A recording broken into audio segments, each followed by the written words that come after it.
বিয়ে করছি মাশাআল্লাহ কোটি কোটি, তুমি পাবলিকলি সবার সামনে দেখাতে পারবে না। ইউটিউব তোমাকে ওইটাই দেখায় যেটা তুমি দেখতে চাও। আমি যদি কখনো এডুকেশনাল ভিডিও বানাই, আমি দেখছি আমার ভিডিও কত 10 মিলিয়ন 15 মিলিয়ন 20 মিলিয়ন পর্যন্ত গেছে। আমি বুঝতে পারছি যে তোমরা আসলে কিসে ইন্টারেস্টেড। তোমাদের সবার হাতে মোবাইল ফোন আছে না? If you open up your mobile phone, তোমার একটা অ্যাপ আছে ইউটিউব। তুমি যদি ইউটিউবটা ওপেন করো, তুমি একটু স্ক্রল করবা। স্ক্রল করলে দেখবা যে ভিডিওগুলো আছে, ইটস ভেরি ইন্টারেস্টিং। তুমি পাবলিকলি সবার সামনে দেখাতে পারবে না। And I challenge you, you can't. Because আর কেউ কিন্তু বলতে পারবে না ভাই ইউটিউব আমাকে র্যান্ডমলি দেখায় ফেলছে। ইউটিউব তোমাকে র্যান্ডমলি কোনো কিছু দেখায় না। ইউটিউব তোমাকে ওইটাই দেখায় যেটা তুমি দেখতে চাও,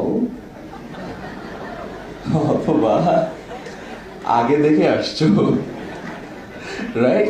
এবং এটা আমি হারে হারে টের পাইছি। তার কারণ হলো আমি যদি কখনো